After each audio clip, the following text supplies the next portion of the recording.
واتقوا الله الذي تساءلون به والأرحام إن الله كان عليكم رقيبا يا أيها الذين آمنوا اتقوا الله وقولوا قولا سديدا يصلح لكم أعمالكم ويغفر لكم ذنوبكم ومن يطع الله ورسوله فقد فاز فوزا عظيما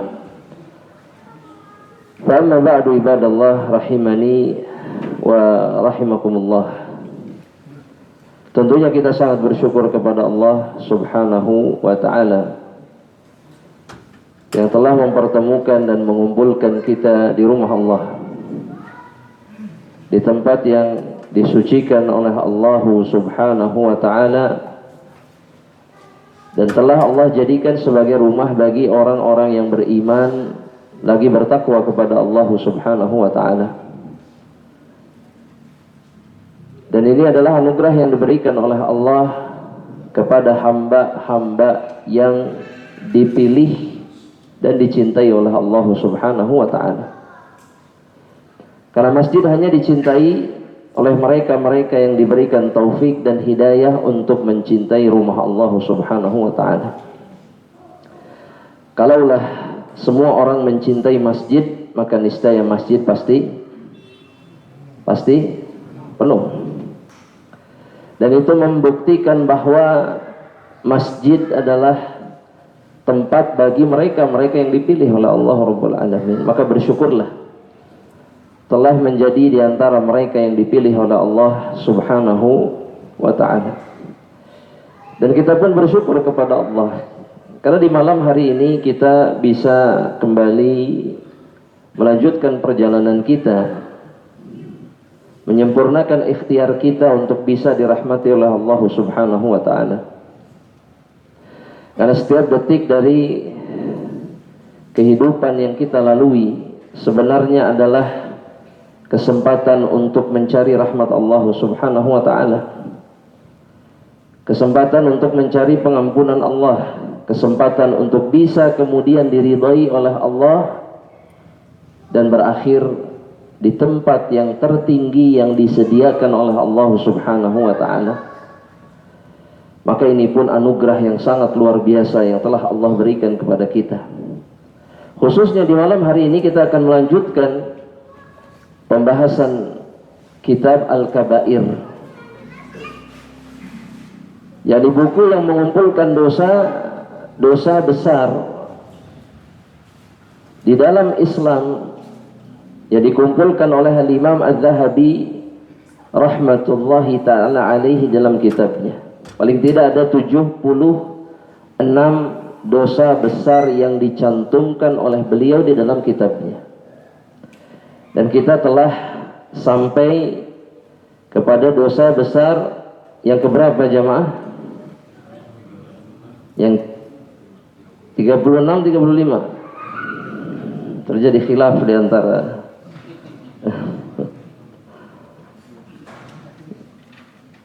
dosa besar yang ke-36.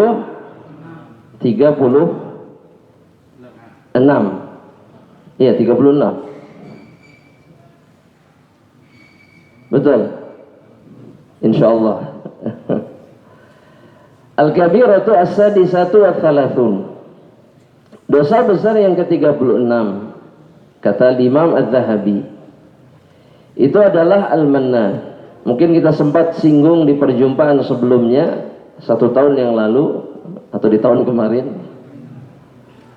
yaitu adalah al-mannan, orang yang kemudian mengungkit kebaikan ataupun pemberian yang telah dia berikan atau yang dia lakukan kepada saudara muslimnya yang lain.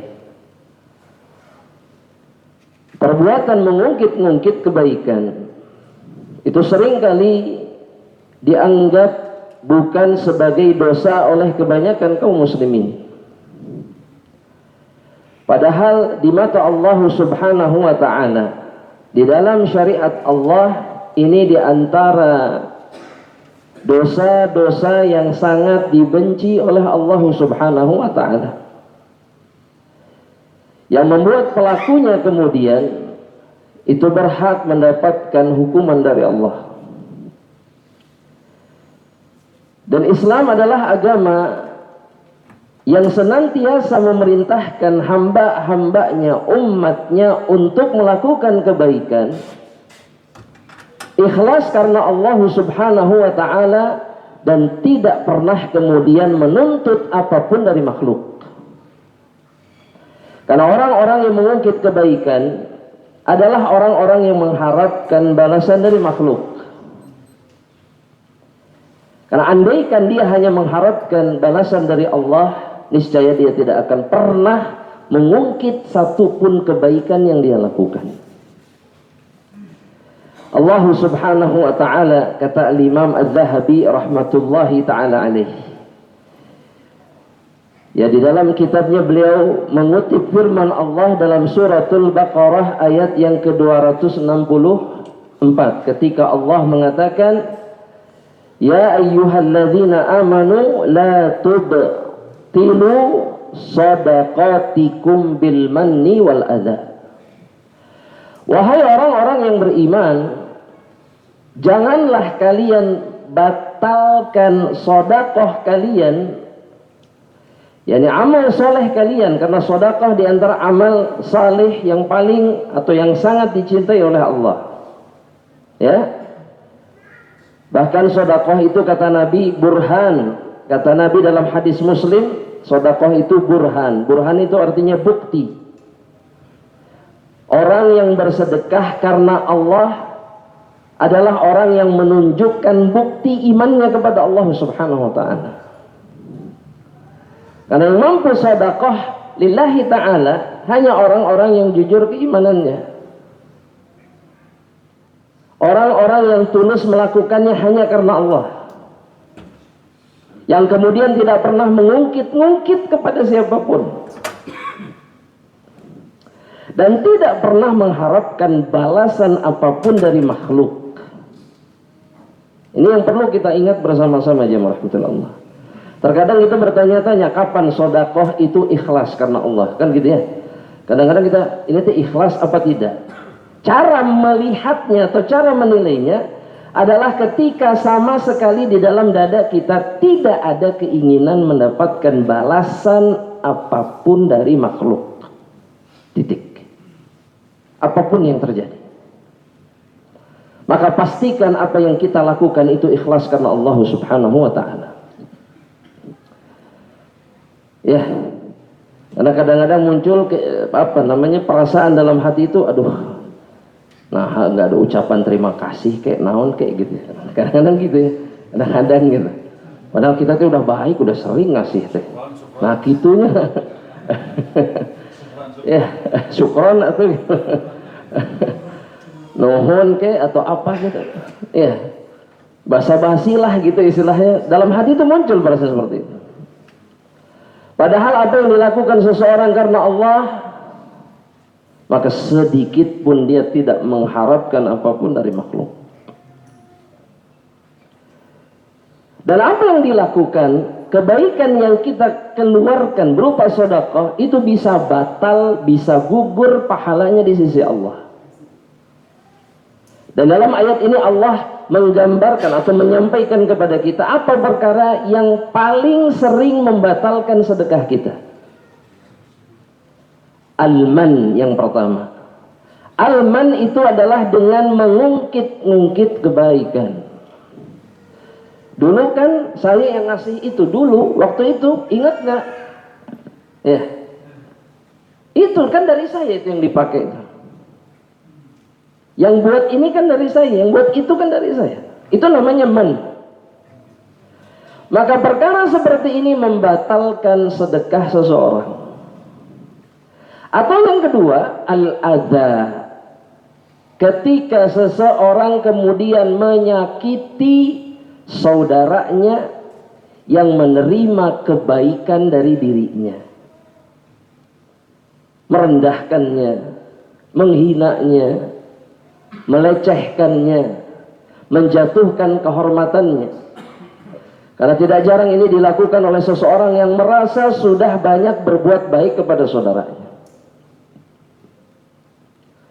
Ya, Maka semua ini terlarang di dalam Islam. Dan dua perkara inilah kemudian menjadi ujian bagi orang-orang yang berusaha ikhlas di dalam kebaikan mereka. Karena agak susah menahan hati, menahan lisan untuk tidak mengungkit-ungkit. Begitu juga untuk tidak menyakiti orang lain.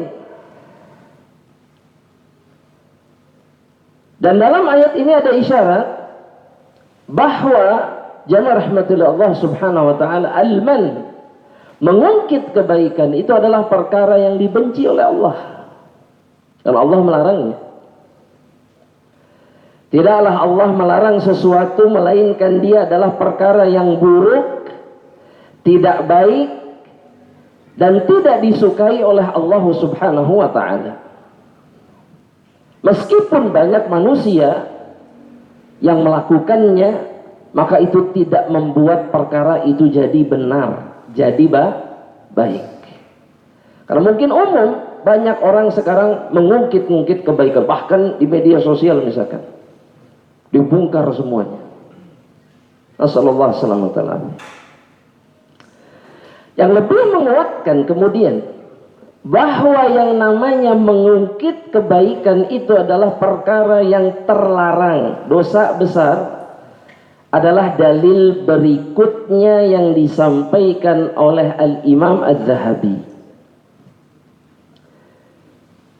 Hadis ini diriwayatkan oleh Imam Ibnu Majah dan yang lainnya, di mana Nabi Muhammad sallallahu alaihi wasallam mengatakan, "Thalathatun la yukallimuhumullah." Ada tiga jenis manusia yang tidak akan diajak bicara sama Allah subhanahu wa ta'ala. Dan yang dimaksud oleh Rasulullah SAW adalah kelak nanti pada hari kiamat. Karena setiap dari kita akan diajak bicara oleh Allah. Ini momen yang sering kita lupakan jemaah.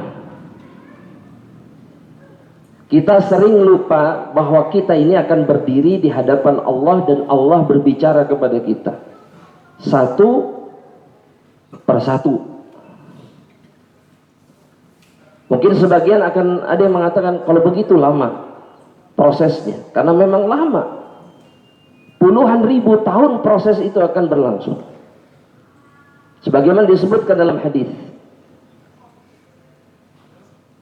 Kenapa Allah melakukan itu? Karena Allah ingin menegakkan hujjahnya atas setiap hamba-hambanya, sehingga ketika Allah mengazab, maka Allah mengazab di atas bukti. Dikasih tahu sama Allah satu persatu, kamu melakukan ini dan itu.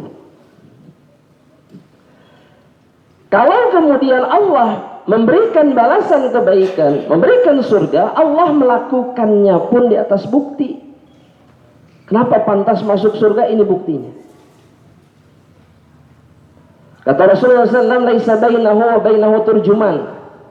Tidak ada antara Allah dengan hambanya penterjemah. Allah bicara langsung.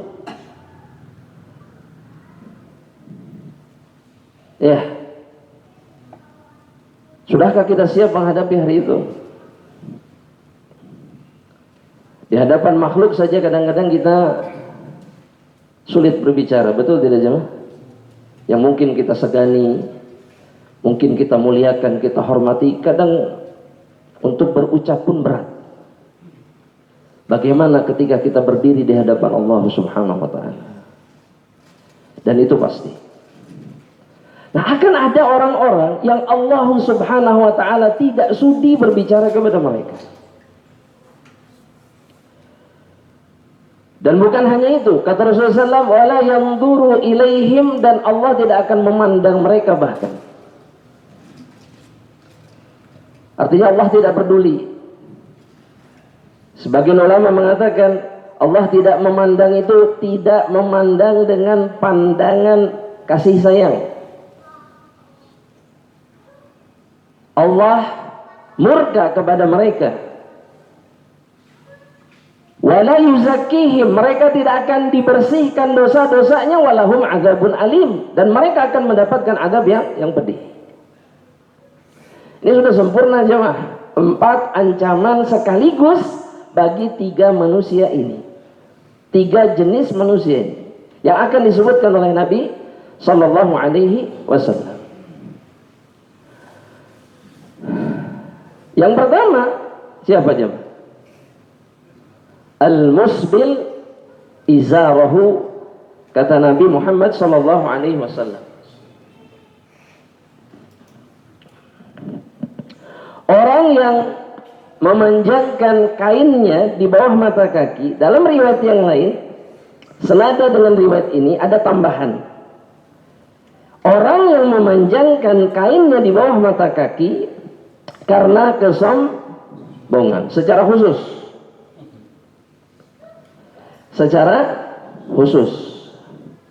Jadi yang dimaksud dalam hadis ini adalah yang melakukannya ditambah dengan kesombongan, penyebabnya sombong. Dan kita tahu Allah sangat membenci orang-orang sombong.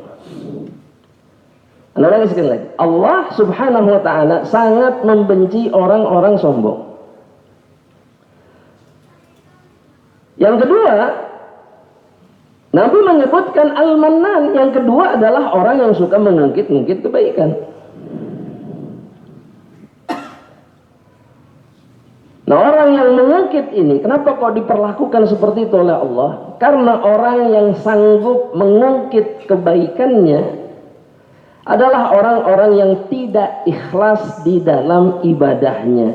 Dan tidak ikhlas itu dosa besar. Dosa besar bukan jamaah? Dosa besar. Kalau Allah hanya memerintahkan kita beribadah ikhlas.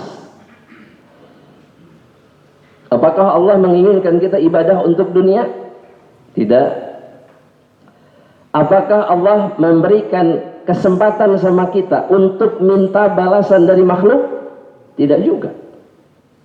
Tidak. Ibadah itu hanya untuk Allah. Kenapa bapak sholat, kenapa ibu sholat? Karena Allah yang minta. Dan saya mengharapkan balasannya dari Allah. Kenapa puasa Ramadan? Karena Allah yang nyuruh. Dan saya mengharapkan balasannya dari sisi Allah subhanahu wa ta'ala. Saya nggak butuh dipuji oleh si fulan misalkan.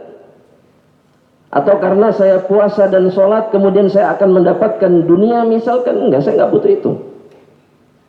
Ini mukhlis. Makanya ketika tidak ikhlas, Allah murka kepada mereka. Bahkan di dalam Al-Quran Al-Karim, Allah murka kepada mereka-mereka yang suka ngungkit-ngungkit dan menyerupakan mereka dengan orang-orang kafir. Jangan salah pahami kalimat ini. Ada kemiripan antara orang-orang beriman yang suka ngungkit-ngungkit dengan orang-orang kafir yang juga suka ngungkit-ngungkit. Jamaah, ada kemiripan. Orang kafir itu diantara sifat mereka, mereka tidak ikhlas. Mereka butuh apa ya, kalau orang sekarang bilangnya butuh apa? Validasi dari makhluk, apresiasi, betul? Betul nggak jemaah? Iya, butuh pengakuan.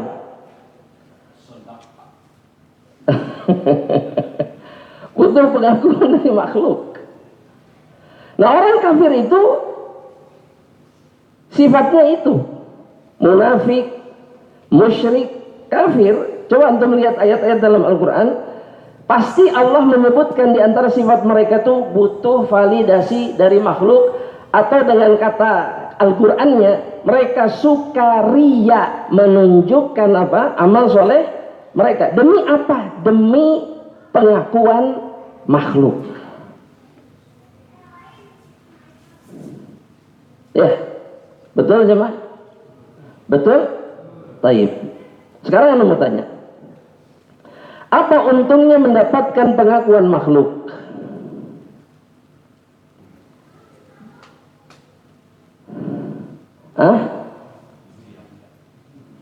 Dapat pujian. Keuntungannya cuma pujian. Ada lagi yang lain tidak? Diangkat derajatnya oleh makhluk, maksudnya di mata makhluk ya. Apakah itu akan terjadi? Tidak. Tidak ada orang ria yang derajatnya tinggi di mata makhluk, nggak ada. Karena Allah tidak akan membiarkan mereka mulia di mata makhluk. Itu yang dilupakan oleh orang-orang yang ria. Orang berpikir kalau dia ria, orang akan memuji dirinya. Jawabannya enggak. Karena Nabi Muhammad SAW dalam hadis yang sahih, beliau SAW mengatakan, man ra'allahu bihi, barang siapa yang ria, maka Allah akan bongkar keriaannya di mata makhluk. Orang itu akan menilai dia, oh ini ria.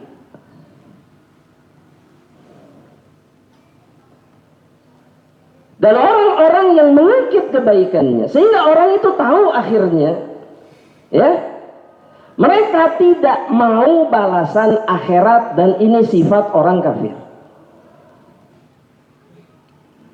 Bedanya orang kafir sama orang beriman, di antara perbedaan yang paling mendasar, orang kafir itu pengen dunia saja, orang beriman ingin akhirat.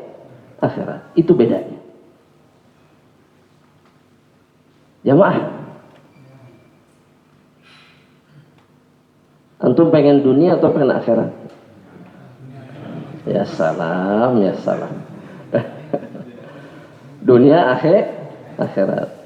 Tapi kalau disuruh milih mana? Milih akhirat. Yakin? Yakin. Atau butuh akhirat saja? Jadi jawab aja ini nggak apa-apa, jawaban apa adanya. Ini bukan ujian, jawab. Dijawab saja. Apa? Akhirat apa dunia? Akhirat. Kalau beriman itu ingin akhirat. Kenapa jamaah? Ustaz, kan wajar manusia pengen dunia, wajar. Tapi orang yang betul-betul beriman faham, kalau dia hanya menginginkan akhirat, Allah pasti datangkan dunia kepada diri. Itu bedanya jamaah. Kalau kita masih nimbang-nimbang, mun ana bilang akhirat ke duniana eueuh kumaha. Tah eta masalah nama. Itu kan repot. Iya. Padahal orang yang mengejar akhirat, dunianya pasti dapat. Itu janji Allah. Nah, yang jadi masalah, kita rada kurang yakin, goyah gitu. Mun ana rajin teuing ka masjid, kumaha tuh dunianya, kan gitu ya. Itu sering muncul. Padahal kalau kita sering ke masjid, misalkan ini contoh kecil, misalkan pokoknya apapun yang terjadi ke masjid, Allah berjanji dan menjamin dunia orang-orang yang seperti ini. Cuman masalahnya kita kurang yakin. Dan ini masalahnya dalam perkara apa? Iman. Jawab. Jadi pengen apa sekarang? Dunia atau akhirat? Masya Allah. Alhamdulillah. Ya. Tanpa meninggalkan ikhtiar dunia. Tapi itu bukan tujuan. Beda jemaah. Beda orang ikhtiar ngejar dunia sama tidak ngejar dunia itu beda. Ya. Orang yang mengejar dunia akan menukarkan akhiratnya untuk dunia. Tapi orang-orang yang mengejar akhirat tidak akan pernah menukarkan akhirat untuk dunia. Apapun yang terjadi. Coba sebutkan satu ayat dari hadirin ini yang membuat hadirin yakin bahwa kalau saya mengejar akhirat, Allah pasti jamin dunia saya. Karena ini masalah kebanyakan orang hari ini. Agak ragu mengejar akhirat itu karena pertarungan batin dengan urusan dunia. Itu sampai begitu bahasanya, pertarungan. Jadi pertarungan batin di dalam hati saya. Masya Allah. Satu ayat saja yang membuat kita yakin. Pokoknya saya yakin kalau saya ngejar akhirat, Allah tidak akan menyia-nyiakan dunia saya. Silahkan jemaah dijawab. Yang ada lah yang sering didengar. Apa aja bebas. Udah banyak ayatnya juga. Silahkan jemaah. Iyyaka na'budu wa iyyaka nasta'in. Satu. Terus apa lagi? Ihdinas siratal mustaqim. Siratal ladzina an'amta 'alaihim ghairil maghdubi 'alaihim waladdallin. Baik. Itu menguatkan hati, yakin bahwa Allah tidak akan pernah meninggalkan hambanya. Selama dia beribadah, selama dia minta tolong sama Allah, tidak akan pernah ada keraguan sedikit pun tentang urusan apapun di dalam urusan dunia. Dalil yang lain apa? Wa man yattaqillah. Ini yang paling dihafal biasanya. Wa man yattaqillaha yaj'al lahu makhraja wa yarzuqhu min haitsu la yahtasib. Atau dalam ayat yang lain Allah subhanahu wa ta'ala mengatakan alaysallahu bikafin abdahu. Bukankah Allah lah satu-satunya zat yang mencukupi hambanya. Ini Allah yang bilang. Allah tuh satu-satunya yang sanggup mencukupi kebutuhan hambanya. Hanya Allah. Semakin baik urusan kita dengan Allah subhanahu wa ta'ala, maka semakin Allah mencukupi kebutuhan hambanya.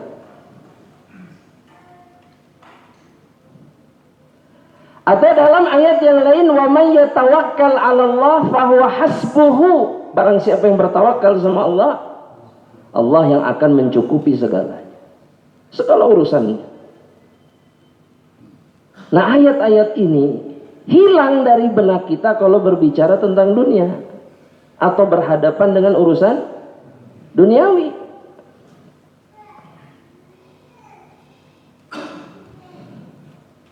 Betul jamaah? Jamaah? Betul? Betul. Dan dunia lah yang telah menghalangi kita untuk menjaga amal soleh yang kita kerjakan. Orang-orang yang mengungkit-ungkit pengen dunia, pengen pengakuan makhluk. Orang yang ria pengen dunia. Orang yang bakhil sampai dia tidak melakukan amal soleh, itu karena dunia juga. Dia nggak mau kehilangan dunianya. Padahal tidak ada satupun harta yang keluar di jalan Allah yang hilang, nggak ada.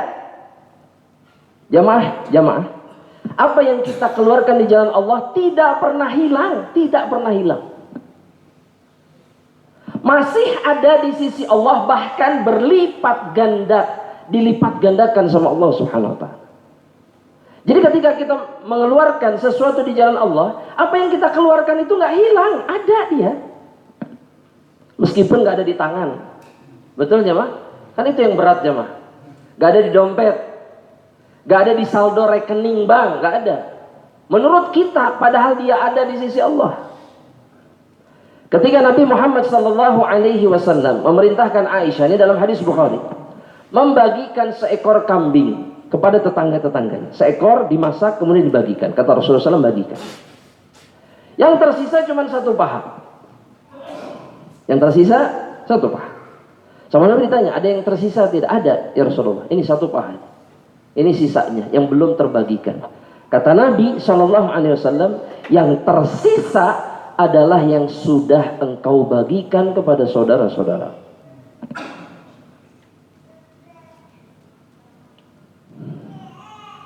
Begitu logika Rasulullah kalau mau dibahasakan logika. Cara berpikir Rasul ketika berbicara amal soleh, khususnya sedekah.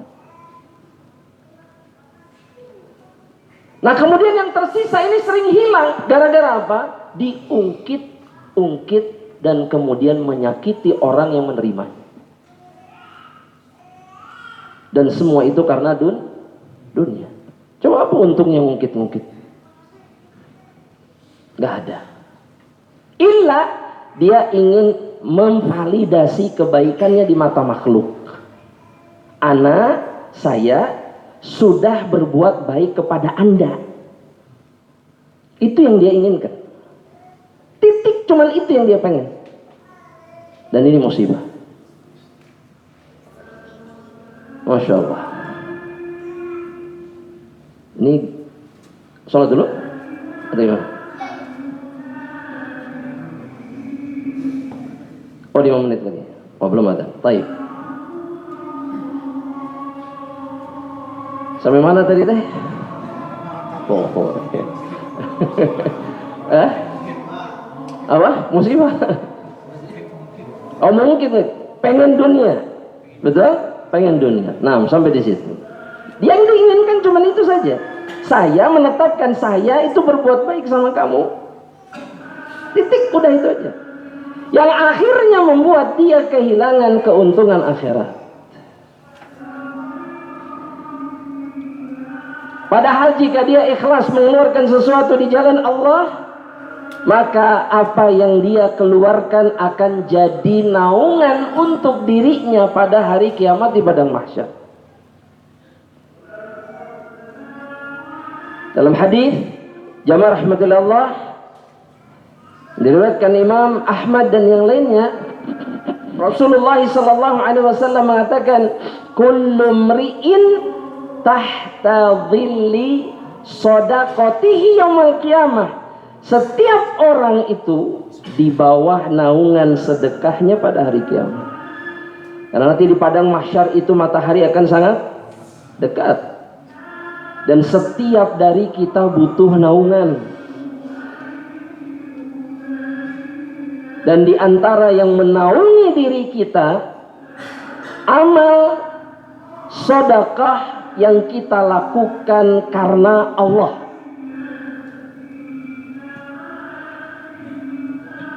Hanya karena ingin pengakuan makhluk, dia kehilangan kesempatan itu. Al-Imam Az-Zahabi rahimahullah ta'ala kemudian mengatakan, jamaah yang dirahmati oleh Allah, beliau melanjutkan menyebutkan bahwa dalam riwayat yang lainnya yang diriwayatkan oleh Al-Imam Ibnu Abi Asim di dalam kitabnya As-Sunnah, di mana Rasulullah sallallahu alaihi wasallam Rasulullah mengatakan, salasatun la yaqbalullahu minhum sarfan wala adlan. Ada 3 macam manusia yang Allah tidak akan menerima amal wajib mereka. Amal wajibnya nggak akan diterima sama Allah. Maksudnya tidak dibalas oleh Allah subhanahu wa ta'ala dengan pahala. Sholat wajibnya, puasa wajibnya, kalau haji wajib, haji wajibnya, itu nggak dibalas sama Allah dengan pahala, tidak. Wala adlan, begitu juga dengan amal-amal sunnahnya, puasa sunnahnya, sholat sunnahnya, tidak dibalas sama Allah. Ketika mereka melakukan dosa-dosa berikut. Yang pertama kata Nabi, akun. Yang pertama yang tidak diterima amal wajib dan sunnahnya adalah orang yang durhaka kepada kedua orang tuanya. Allah tidak akan pernah membalas sholat yang dia kerjakan 5 waktu di masjid, bahkan puluhan tahun sekalipun, kalau dia durhaka kepada kedua orang tuanya. Yang kedua kata Nabi sallallahu alaihi wasallam, wa mannanun, orang yang suka mengungkit-ungkit. Padahal sholatnya rajin, puasa sunnahnya rajin, tahajudnya rajin, tapi mulutnya, lisannya selalu mengungkit-ungkit kebaikan yang pernah dia lakukan. maka Allah tidak akan menerima amal solehnya. Dan yang terakhir, yang ketiga, Nabi Muhammad sallallahu alaihi wasallam mengatakan wa mukadzibun bil qadari. Dan orang-orang yang mendustakan takdir Allah Subhanahu wa taala. Dan yang ketiga ini beliau jadikan dosa besar yang berikutnya. Adzan, baik. Salat dulu. Nah, kita lanjutkan insyaallah setelah salat Isya. Wallahu taala alam bisawab. Assalamualaikum warahmatullahi wabarakatuh.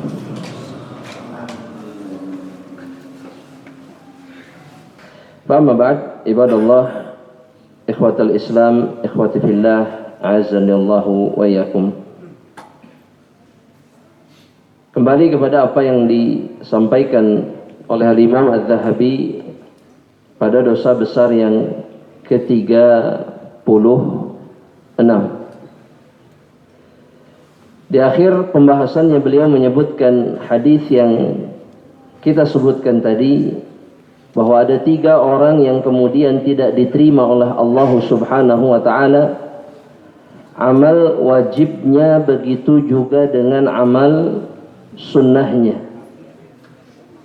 Dan di antara mereka, di antara manusia yang amal solehnya kemudian tidak dibalas oleh Allah Subhanahu wa ta'ala adalah orang-orang yang kemudian mengungkit kebaikan yang pernah dia lakukan kepada saudara muslim lainnya. Dan ini berlaku untuk semua kebaikan yang dilakukan oleh seseorang kepada saudaranya. Tidak dibatasi dengan pemberian fisik, harta atau yang semisalnya. Tapi para ulama mengatakan bahwa semua kebaikan yang kita pernah lakukan kepada seseorang dan kemudian kita ungkit-ungkit, maka itu diantara bentuk al-mannu, diantara bentuk mengungkit kebaikan yang dibenci oleh Allah Subhanahu wa ta'ala. Dan tentunya kita tidak pernah berharap bahwa amal soleh kita kemudian digugurkan oleh Allah.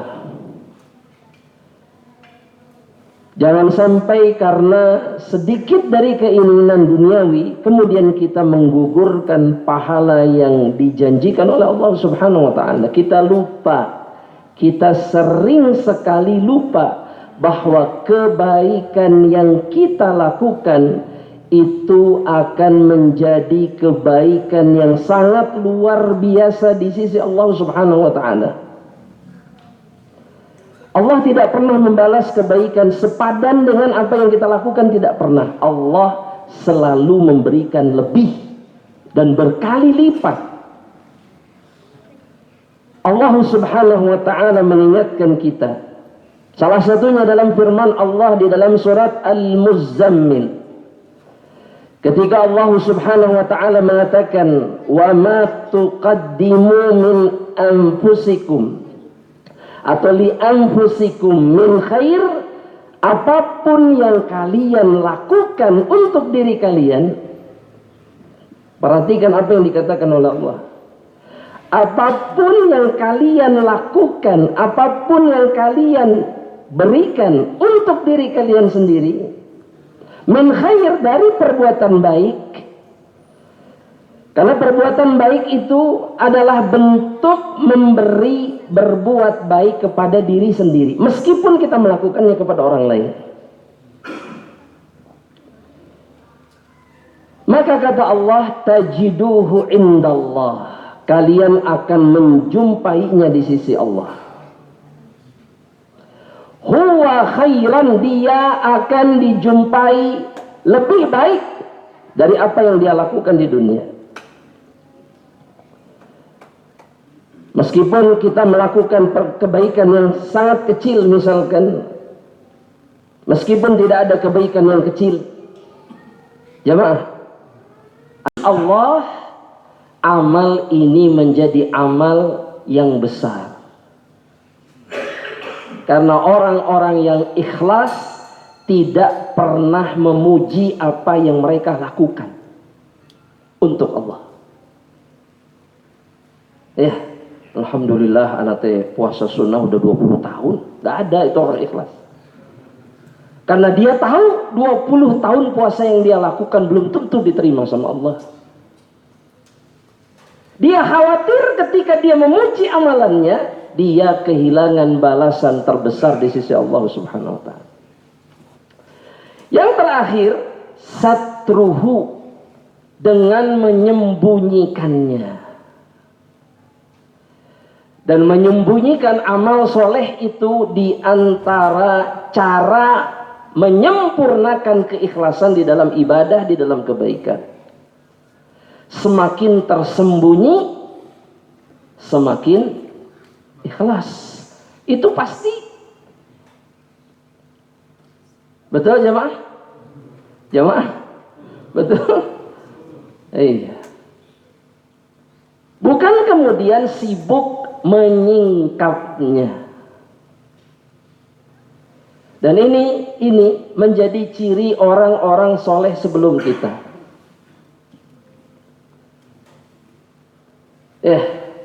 Umar bin Khattab radhiyallahu taala anhu, Umar bin Khattab itu tidak dikenal oleh setiap warga kota Madinah. Umar itu nggak semua orang tahu. Umar bin Khattab, padahal Umar adalah khalifah. Dan padahal Umar setiap malam mengantarkan kantung-kantung gandum ke rumah mereka. Setiap malam. Tapi nggak semua orang kenal. Kenapa? Karena Umar melakukannya diam-diam. Kisah beliau membantu istri seorang muslim datang ke rumahnya melahirkan. Orang ini tidak tahu yang dia panggil, yang dia mintakan bantuannya adalah Amirul Mukminin. Sampai begitunya jemaah.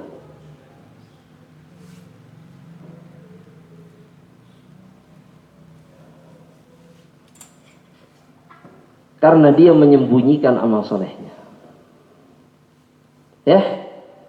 Dan ini ciri manusia ikhlas. Gak ada yang tahu, gak ada masalah. Selama dia melakukan kebaikan. Karena Allah Subhanahu wa ta'ala. Jamaah. Maka setiap dari mukmin, kata para ulama, hendaknya dia memiliki amal yang hanya diketahui oleh dirinya dan Allah Subhanahu wa ta'ala semata. Karena inilah amal yang akan menyelamatkan dirinya kelak pada hari kiamat. Makanya kalau dalam hadis 7 golongan yang dinaungi Allah, salah satunya apa? Orang yang bersedekah sampai tangan kirinya tidak tahu apa yang diinfakkan tangan kanannya. Itu namanya amal sirri. Amal diam-diam sampai orang nggak ada yang tahu. Nah itu yang berat jemaah. Dan itulah kemudian yang ditinggalkan oleh kebanyakan hamba-hamba Allah Subhanahu wa ta'ala. Hari ini dengan dalih mengajak orang lain kepada kebaikan, akhirnya kita sibuk menyingkap amal soleh kita. Bukan nggak boleh menampakkan kebaikan, itu bukan nggak boleh, tapi menyembunyikannya jauh lebih selamat. Allah tahu sifat manusia. Allah izinkan mereka menampakkan kebaikan, tapi Allah lebih menganjurkan untuk dilakukan diam-diam. Kata Allah, kalau kalian terang-terangan sedekah, baik kata Allah, fa ni'ma hiya, dia adalah perbuatan baik. Tapi kata Allah, wa in tukhfuha, tapi kalau kalian sembunyikan, wa tu'tuhal fuqara, kalian berikan kepada orang yang butuh, apa kata Allah? Fa huwa khairul lakum, dia lebih baik.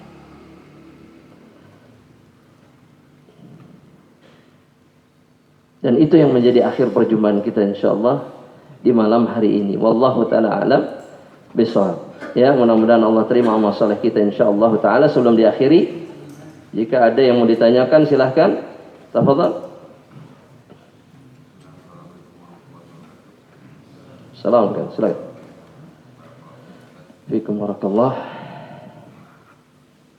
Bagaimana ketika kita menahan berbuat baik atau bersedekah dengan berniat mengajarkan kepada orang tersebut agar dia tidak bermudah-mudahan untuk mengemis. Apakah kita termasuk orang yang bakhil? Barakallahu fiik. Jika memang apa yang kita lakukan berpengaruh kepada dirinya, maka boleh. Boleh. Nabi melakukan hal yang serupa untuk kasus yang lain. Seperti ketika Nabi Muhammad SAW tidak mau menyolati seseorang yang meninggal dalam keadaan punya hutang. Nabi tidak mau. Padahal Nabi sendiri yang telah menganjurkan, yang telah mengatakan bahwa di antara hak seorang muslim itu ketika dia meninggal, urusi jenazahnya, betul? Di antara bentuk mengurusi jenazah itu adalah menyolatkan. Ini hak muslim, tapi Nabi tidak melakukannya. Untuk menjadi pelajaran bagi yang lain, agar tidak bermudah-mudahan berhutang. Karena hutang itu menghalangi balasan kebaikan seseorang. Meskipun seseorang yang mati syahid sekalipun di perang, dalam perang melawan musuh Allah, akan ditangguhkan dari balasan kebaikannya mati syahidnya karena hutang. Jika ini bisa bermanfaat, artinya jelas pengaruhnya kepada orang tersebut, maka boleh. Tapi jika tidak, maka tetaplah berbuat baik. Paham maksudnya jemaah rahmatullah? Jangan sampai kemudian kita menahan diri dari berbuat baik, dan kemudian tidak ada yang berubah dari saudara kita. Sekalipun kita memberi sesuatu kepada seorang pengemis misalkan, anggap mohon maaf, yang memang menjadikan mengemis itu sebagai kehidupannya, apakah dinilai kebaikan untuk kita? Dinilai kebaikan. Jangankan manusia, makhluk Allah yang mungkin dalam pandangan kita sangat hina seperti anjing misalkan, kalau kita berikan kebaikan, kita dapat pahala atau tidak? Apalagi makhluk yang namanya manusia, seburuk apapun dia. Bahkan para ulama mengatakan meskipun dia orang kafir sekalipun, kalau kita berbuat baik kepada dirinya, maka itu bernilai pahala di sisi Allah. Makanya lihat Nabi Muhammad SAW, orang Yahudi dikasih hadiah, betul tidak? Dikasih makan, orang miskinnya diberikan santunan oleh Nabi Muhammad SAW. Iya, karena Nabi tahu semuanya bernilai pahala. Apalagi orang muslim, Nabi lebih memperdulikan mereka, jauh. Karena dalam setiap kebaikan yang kita lakukan, itu tersembunyi balasan yang agung di sisi Allah Subhanahu wa ta'ala. Kita tidak pernah tahu kebaikan yang mana yang akan menyelamatkan kita nanti di hadapan Allah. Bisa jadi kebaikan yang paling kecil yang pernah kita lakukan, tapi dia yang paling ikhlas karena Allah. Ya, banyak orang yang masuk surga hanya karena kebaikan kecilnya. Banyak.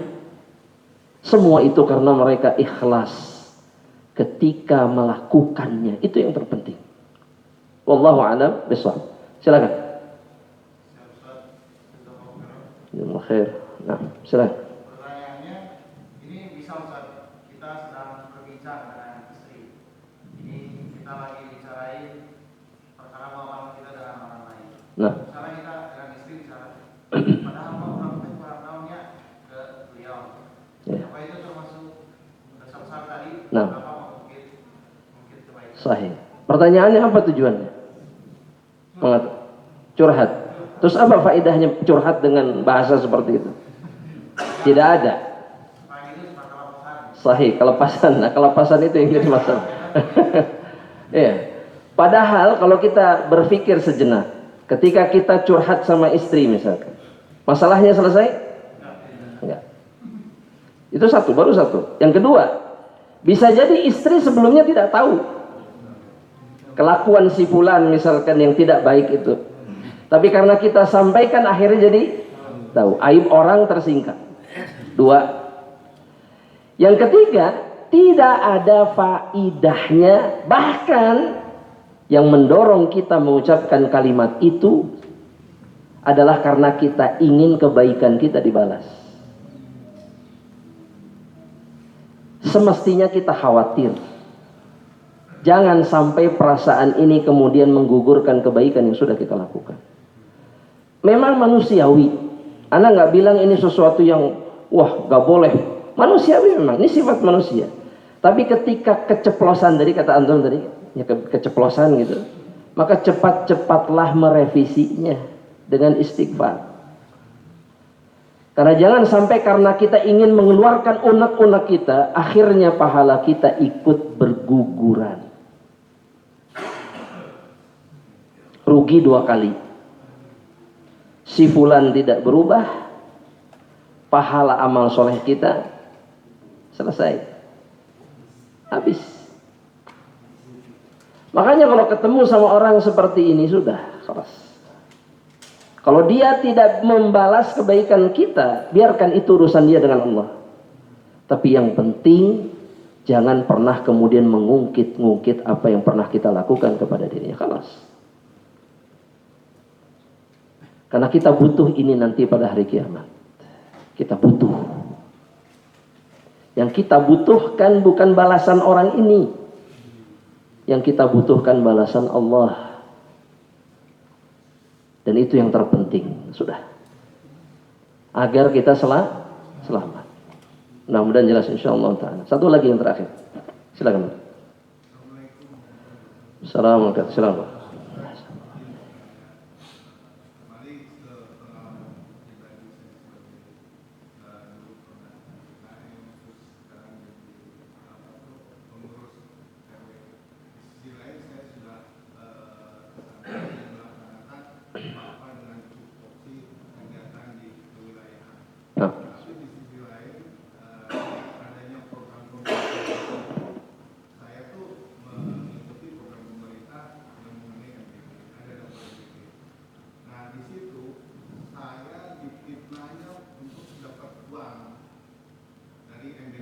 Terus? Karena itu teman-teman yang lama itu selalu mengejar-ngejar saya, baik dulu waktu saya di DKM maupun lagi sekarang. Ini pokoknya namanya saya itu pakai sengaja karena dalam tanda petik saya itu meresap. Baik. Ya itu ya. Akhirnya karena saya terkantut, saya somasi karena itu ada perkembangan nama baik saya. Baik. Pertanyaannya. Betulkah mensomasi dan saya akan ke polisi tanya? Karena beliau sebelumnya sudah lapor ke Badan Intelijen Nasional, ke kepolisian, sampai ke kecamatan, ke kelurahan, mengatakan bahwa RW saya itu ya mendapatkan Khianat. Jadi itu saya juga belum pernah dan tidak pernah juga dengan orang. Tapi saya ditanya dari sekarang. Baik. Nah, yang pertama ini ujian buat antum. Ujian. Ini ujian. Dan setiap ujian itu juga banyak atau sangat kuat faktor dosa. Jadi yang saya sarankan pertama untuk dilakukan bukan somasi. Kita banyak istighfar dulu. Karena kita tidak pernah tahu apa yang pernah kita lakukan dulu. Atau sampai sekarang. Itu dulu. Satu. Yang kedua, dalam Islam, kehormatan seorang muslim itu besar. Sehingga seorang mukmin yang dilecehkan, yang dirusak kehormatannya, dia punya hak untuk membela diri, punya hak. Punya hak. Dan bagi yang menuduh, kata Nabi, al-bayyinah, dia harus punya bukti. Bagi yang dituduh, Jika dia tidak seperti yang dituduhkan, al-yamin alaman angkar, kata Nabi. Hendaknya dia bersumpah atas nama Allah bagi yang mengingkarinya, untuk membebaskan dirinya. Tapi ingat, memaafkan itu jauh lebih baik. Nabi Muhammad SAW itu menghadapi masalah yang kurang lebih sama, bahkan lebih dahsyat. Nabi kan dihancurkan kredibilitas personalnya oleh kaumnya. Betul tidak jemaah? Betul tidak? Disebut gila, disebut penyihir. Dilecehkan bukan hanya secara verbal, tapi secara fisik. Tapi Nabi Muhammad SAW ketika berhadapan dengan perkara personal, jadi diri beliau yang disakiti, maka beliau tidak pernah balas dendam atau beliau tidak pernah melakukan apapun. Oh berat ini Ustaz. Memang berat. Karena ini butuh kesempurnaan iman. Hanya orang yang sempurna iman yang sanggup melakukan ini. Tapi Allah memberikan ruang, memberikan hak. Kalau antum merasa ini sudah terlaluan, silakan. Tapi jangan sampai kemudian kita lebih zalim daripada dirinya. Ya, bisa nggak kita menjaga diri? Boleh ngasih pelajaran. Terus pelajarannya setimpal, mungkin nggak? Susah.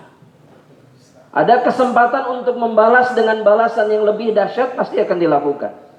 Dorongannya ke situ maksud saya. Betul Pak? Sahih betul itu. Hawa nafsu. Jelma teh kenal ente muamalah tara tapi ana dituduh kieu kitu. Awas tingalikeun sok tingalikeun.